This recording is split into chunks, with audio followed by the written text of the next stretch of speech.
até aqui. Siga participando, siga votando na nossa live no YouTube. E o Atlético Mineiro são os únicos brasileiros a entrar em campo nesta noite pela Libertadores. Mas, pelo grupo do Furacão, o Alianza Lima e o Libertad também se enfrentam. Importante ter esse confronto no mesmo dia, para saber como é que vai ficar o grupo. O Atlético é o primeiro colocado do grupo com 7 pontos. Em segundo, o Alianza Lima vem com 4. O Atlético Mineiro em terceiro com 3. E o Libertad é o quarto também com 3 pontos, lembrando que pelo saldo de gols o Galo está na frente. Vamos voltar lá para Belo Horizonte, onde hoje o Furacão enfrenta o Galo e o Alexandre Senechal, além do Linhares Júnior, estão por lá para acompanhar essa grande partida pela 4ª rodada do grupo G da Copa Libertadores. Fala, Lê! Boa tarde, Dalk. A gente está aqui em Minas, Belo Horizonte, no hotel muito próximo aqui do Mineirão. Daqui a pouquinho a gente vai para lá para organizar tudo, deixar tudo no jeito lá para transmissão. A transmissão da Jovem Pan News começa às 6 horas da tarde e a gente vai ter a bola rolando no Mineirão 6 horas da tarde e 7 horas da noite. 18 horas e 19 horas, por isso a confusão aqui do repórter que tá meio maluco por aqui, mas tudo bem. 7 horas da noite, né? BH, né? Hã? Aqui não tem fuso horário. Aqui não tem horário de Brasília. Nessa viagem aqui, horário de Brasília. Então, 6 da tarde a gente abre a transmissão na Jovem Pan News FM. 7 horas da noite, a bola rola no Mineirão para Atlético Mineiro e Atlético Paranaense, Galo versus Furacão, nesse jogo da 4ª rodada da Libertadores. Você falou da conta, Dal, que o Atlético pode chegar aos 10 pontos hoje, né? E aí, o confronto do Alianza Lima contra o Libertad. O Alianza Lima tem 4 e o Libertad tem 3. O Atlético ficaria aí a um passo, tendo 2 jogos em casa para garantir a primeira colocação do grupo, talvez até com uma rodada de antecedência, caso vença também o Libertad na 5ª rodada, jogo lá na Arena da Baixada, no mês que vem, em junho. Já o Galo, 3 pontos conquistados em 3 jogos, apenas uma vitória, perdeu para o Libertad em casa, perdeu também para o Atlético Paranaense, para o Furacão, lá na Arena da Baixada, e hoje tem a chance de dar o troco. O Galo precisa muito da vitória, a gente conversou aqui com alguns torcedores do Galo, aqui no hotel, na noite de ontem, durante o nosso jantar, chegamos tarde, mas deu tempo de jantar por aqui, e eles estão falando, não, o Galo não tem outra escolha, tem que vencer, se não vencer, a situação fica muito complicada. O pessoal da comunicação do Furacão, quando veio para cá, para Minas Gerais, conversou com o técnico Paulo Turra e também com o lateral direito Madison. O Paulo Turra já falou um pouquinho da expectativa para o jogo de hoje à noite contra o Galo, sabe que o Atlético fica numa situação muito boa se vencer e deixou bem claro, o Furacão veio para cá para vencer o jogo, quer conquistar os 3 pontos para já praticamente garantir a primeira colocação do Grupo G da Libertadores. A expectativa é muito boa. Nós vamos jogar fora de casa contra um adversário direto, mas nós somos os líderes e nós temos a expectativa de chegar aqui amanhã, bater de frente com eles sim, dentro da nossa proposta de jogo, mas em busca de uma vitória. Nós estamos focados, nós vamos fazer um belíssimo jogo e vamos fazer de tudo para sair de campo com uma vitória. E o técnico Paulo Turra, né, falando que o Atlético vai fazer de tudo para sair com uma vitória. Também tem o perdão, agora não é o Madison, o goleiro Bento. O goleiro Bento também conversou com o pessoal da comunicação do Atlético, a gente, claro, trazendo aqui no microfone da Jovem Pan News FM. O Bento é outro a falar um pouquinho da expectativa dele para esse jogo de hoje à noite. Uma equipe muito difícil, a gente sabe. Quando a gente saiu o sorteio, a gente soube que eles iam estar na nossa chave. A gente já previu um confronto muito difícil, como foi na nossa casa. Tenho certeza que aqui na casa deles também vai ser um confronto difícil. Eles precisam da vitória porque eles estão numa situação um pouco difícil no grupo. Mas tenho certeza que nossa estratégia vai ser bem feita para a gente poder minimizar as valências deles e a gente conquistar esses 3 pontos, são muito importantes para a gente. O Bento, que se não fosse por ele, talvez o Atlético não tivesse conquistado a vitória lá na Arena, né, Linhares? O Bento, talvez o melhor jogador em campo. Eu me lembro, ele foi eleito quando a partida pela gente, acho que foi, né? Naquela partida na Arena da Baixada, pelas defesas que ele fez, acho que a gente elegeu o Bento como melhor em campo, né? Naquele jogo. Foi o Vitor Roque, talvez? Contra o Galo, se alguém lembra aí na redação, eu acho que foi o Bento, né, Dal, que eleito o PAN. Porque ele aliás, fez dá pra muito gente milagre contra o Galo, até o Rogério que confirmou contra o Galo foi o Bento. Foi o Bento, né? Agora, dá pra gente fazer uma lista aí de jogos que o Atlético venceu por causa do Bento, né? Que teve muito jogo que o Atlético passou sufoco e o Bento foi o destaque do time, né? E às vezes quando o goleiro é o melhor jogador do time é sinal que, na minha opinião, tem alguma coisa errada, né? Mas, enfim, ele está lá para fazer exatamente esse trabalho, para garantir vitórias também. E o Bento tem sido uma peça fundamental aí nesse retrospecto que o Atlético tem em 2023, né? De campeão paranaense invicto, de uma sequência grande de vitórias, né? O time perdeu só 3 partidas no ano inteiro, 4 partidas, né, com a derrota do Bragantino agora, né? Então, assim, de 30, né? Então, de 30 jogos, é um número bem pequeno de derrotas, né? Então o Atlético tem um aproveitamento excelente na temporada, muito também na conta do Bento, pelo trabalho que ele vem fazendo ali embaixo das traves. A gente falou aí do Atlético Mineiro, né? No retrospecto, os dois times já se enfrentaram 65 vezes. O Atlético Mineiro tem uma pequena vantagem de 30 vitórias contra 24 do Atlético Paranaense e 12 empates. Pela Libertadores, são 3 jogos. Os dois times se enfrentaram na edição de 2000 nas oitavas de final. Naquela ocasião foram 2 vitórias. Uma vitória para cada lado. 2 vitórias, e nos pênaltis o Atlético Mineiro ficou com a vaga lá em Curitiba. E nesse ano, vitória do Atlético. Então são 2 vitórias do Atlético, uma do Atlético Mineiro. Na Libertadores, o Atlético Paranaense leva a vantagem. Aqui em Belo Horizonte, são 32 jogos aí na história dos confrontos, 16 vitórias do Atlético Mineiro, 6 empates. E veja, o Atlético Paranaense aqui em Belo Horizonte já ganhou 10 partidas do Atlético Mineiro, né? Quase um terço, né, das partidas, então. Eles se enfrentaram uma vez também em 7 Lagoas, né, naquela época que o Mineirão estava em reformas e tal, e lá o Atlético Mineiro acabou vencendo o jogo por 3-0.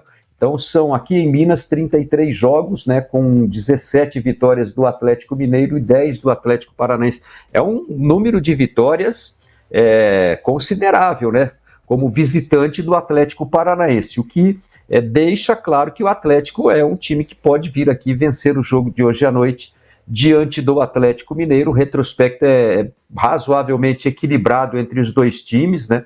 E o fator mando de campo, assim, às vezes não é tão importante, tanto que lá, por exemplo, lá em Curitiba, são 14 vitórias aí em Curitiba, né, do Atlético Paranaense, do Atlético Mineiro, e 13 vitórias do Atlético Paranaense. O Atlético Mineiro em Curitiba ganhou mais vezes do Atlético Paranaense do que o próprio Atlético Paranaense do Atlético Mineiro, né? Então, é um confronto bem equilibrado de dois times que medem forças quando se enfrentam, e está tudo aberto, né? O Atlético Paranaense tem essa... Eu acho que o Atlético tem que pensar muito nessa questão aí de deixar a situação do Galo delicada em termos de classificação.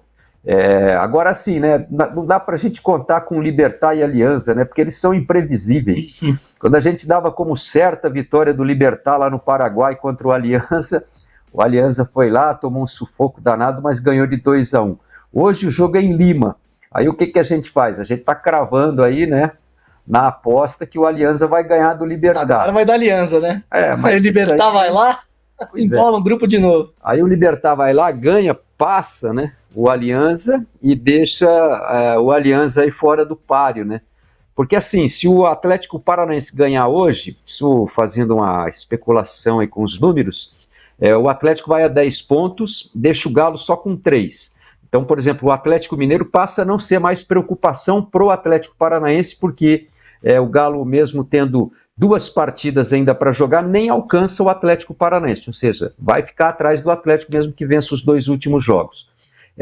Se o Alianza ganha o jogo do Libertad hoje lá em Lima, ele pode até perder para o Atlético Mineiro e ganhar do Atlético Paranaense em Curitiba, que ele vai se classificar na frente do Atlético Mineiro.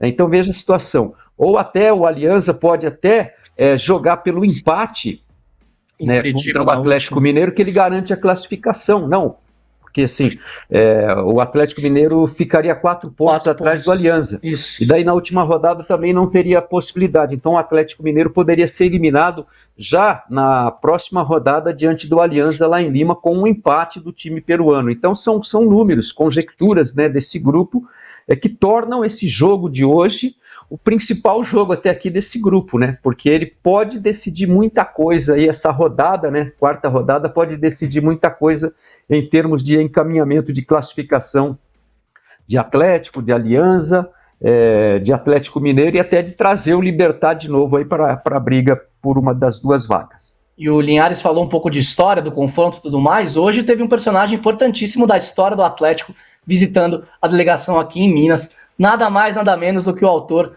do gol do título do Furacão do Campeonato Brasileiro de 2001. O Alex Mineiro estava lá na concentração do Atlético no Hotel do Furacão, visitando, tirou uma foto com o Felipão e com o Bolinha. Não sei se a gente tem a imagem pro pessoal do YouTube. Temos a imagem pro pessoal do YouTube. Alex Mineiro com o Felipão e o Bolinha. Ele que foi um personagem muito importante da história do Atlético, para muitos o maior ídolo da história do Furacão. Não.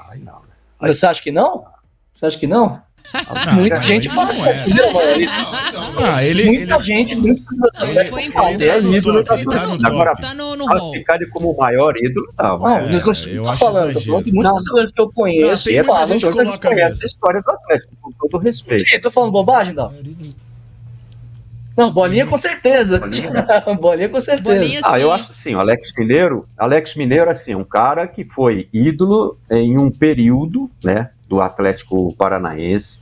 Ele, o Kleber Pereira, né, o Atlético teve grandes jogadores aí, mas, você comparar a idolatria com a do Sicupira, por exemplo, né, se dizer que o Alex Mineiro foi mais ídolo da história do Atlético do que o Sicupira, por exemplo, acho que não, né? Então, ele é um dos grandes ídolos. Né, Linha? Por conta da importância do título nacional em 2001, né? Aí o pessoal usa esse argumento, mas Alex, eu não concordo também. Eu acho que o Sicupira é o maior ídolo da história do Atlético, sem sombra de dúvidas. Com certeza. Sem ter ganho os títulos que muita gente ganhou aí, né? É verdade. Ele é o maior artilheiro da história do Atlético até hoje. Mas assim, o Sicupira, se você for contabilizar em termos de títulos, o Sicupira ganhou o Campeonato Paranaense de 1970 com o Atlético. E só, é o único título da vida do Sicupira com a camisa do Atlético. Mas a importância histórica dele dentro do Atlético é incomparável, né? Assim, pode até ter torcedor do Atlético que não concorde com o que eu estou dizendo. Talvez as novas gerações que não pegaram o tempo do Sicupira, né? Porque o Sicupira é um ídolo dos anos 70, né? A gente tem lá mais para trás, tem o Caju, tem jogadores, né? O Atlético forneceu o Kleberson, por exemplo, campeão mundial, né? Que jogava no Atlético, foi campeão da Copa do Mundo de 2002, né? Então, assim, você tem jogadores históricos aí no Atlético que você pode colocar na prateleira dos grandes ídolos, né? Mas, assim, o maior de todos, o que está no topo lá, para mim é o Sicupira. Linha, eu conheço torcedores do Atlético que falam que o Bruno Guimarães é o maior ídolo do clube, tá? Então, assim, quanto a isso, idolatria de torcedor, não dá pra gente debater muito, sabe? Mas assim, enfim. O Bruno Guimarães, ele tá fazendo uma história hoje fora do Atlético, né? Claro. Mas é por causa das conquistas recentes, né? Por isso que a turma... Nem foi revelado no Atlético, né? Ele chegou lá do Audax pro Atlético. Tem uma bela história, mas curta, né? Uma história curta. Eu acho assim, que o cara, para se tornar ídolo de um time, de um clube, ele tem que ter uma história grande, né? Uma história assim, você pega, vamos, como exemplo aqui, Rogério Ceni no São Paulo. Achei que você ia falar Rogério Scarione na Jovem Pan News. Aí eu concordo, é o maior ídolo, né? Não é verdade? Falta tempo ainda, né? Tem que dar tempo ao tempo ainda, né? Precisa então, o Rogério Scarione ontem, por exemplo, como zagueiro, deixou o Felipe Dalck fazer 8 gols, né? Ele parece aí, se ele tivesse no elenco... Contou essa história? Não contei. A gente viu que o Rogério estava na zaga de um time e o Dalck estava no ataque do outro. O Dalck fez 8 gols. O zagueiro do outro time era o Rogério. Portanto, estava marcando o Dalck. E é lógico. Eu, assim, hoje adotando o critério, né? O Scarione teria que ser dispensado do time naquela lista por esse fiasco aí. Treinar em separado, né? Dalton em grande fase, é verdade. Esses dois, eles não contaram que no campeonato do Sindicato dos Jornalistas, eles fizeram uma aposta para quem faz mais gols. Pergunta como é que tá o saldo das feras aí. Mas os dois ainda não marcaram no campeonato. Foram apenas 2 jogos, né? Estamos zerados. E o Rogério fez 2 gols nos 2 jogos. Você acredita nisso? O Rogério fez 2 gols. Mas assim, pra gente não desviar do assunto aí, então, assim, eu vejo o Alex Mineiro, tem meu respeito, né? Um cara histórico aí, fez, assim, se você for olhar mesmo o gol do título que deu o campeonato, sacramentou, foi do Fabiano, do lateral esquerdo, no jogo da volta lá em São Caetano, né? Foi o gol da vitória do Atlético. O gol foi marcado pelo Alex Mineiro. Não. O Alex Mineiro fez 2 gols na vitória por 4-2 em Curitiba. Isso. E o Atlético ganhou do São Caetano na volta lá no Anacleto por 1-0, gol do Fabiano. Não, foi isso? Gol do Alex Mineiro. Não, Fabiano, lateral esquerdo, pô. O Alex Mineiro saiu com o chapeuzinho do Papai Noel, foi capa da revista Placar, tudo. O gol foi do Fabiano, lateral esquerdo. Não, pô, foi do Alex Mineiro, Linha. O Alex Mineiro fez 2 gols na arena. Isso aí, a gente precisa tocar o programa. Bom, vamos lá. Vamos tocar o programa. A gente volta para falar do gramado do Mineirão já, porque ó, não tá ruim, feio, né? Mesmo, tá? Não é especulação. Tá ruim. O Atlético vai passar por uma complicação aí de gramado também. Os 2 times, na verdade, né? Mas vai ser mais um adversário para o Furacão e já a gente volta para falar mais um pouquinho sobre esse gramado do Mineirão. Vocês estão falando de ídolos e aí o Diego Antônio falou aqui que quem vai fazer o gol da vitória do Atlético hoje vai ser o Vitor Roque. O Vitor Roque que gosta de fazer gol no Galo, né? Fez já no jogo de ida. E o Vitor Roque tem 7 gols em 6 jogos contra o Atlético Mineiro na carreira, né? Contando aí, claro, as categorias de base quando ele jogava lá em Minas. Ele precisa, em média, 69 minutos para marcar contra o Galo. Já cravou no Campeonato Mineiro, no Brasileirão e na Copa Libertadores, que ele gosta também de fazer gol, né, Dal? Que é um cara que é decisivo e pode ajudar bastante o Atlético nesse quesito de gols. Eu acredito que vai ser um jogo aberto, assim, que tanto o Atlético Mineiro contra o Atlético Paranaense tem condições de fazer gols. São 2 times que fazem muitos gols, né? Vai ser um jogo muito interessante de assistir, né? No jogo contra o Galo na Arena da Baixada foi um duelo tático muito legal entre Turra e Kudê, e o Turra levou a melhor naquela oportunidade, né? Ele conseguiu observar todas as mudanças feitas, todas as coisas que o Kudê tentou de trocas, né, táticas e até técnicas dentro do time e conseguiu neutralizar, né? Hoje, sem o Fernandinho, que é uma peça muito importante, as coisas podem dificultar, mas o Atlético tem um grande elenco. O Atlético tem um elenco bom que pode, com toda certeza, fazer com que esse time consiga um bom resultado. E eu já falei aqui e vou repetir, considero, sem dúvida nenhuma, um empate um bom resultado, Jana.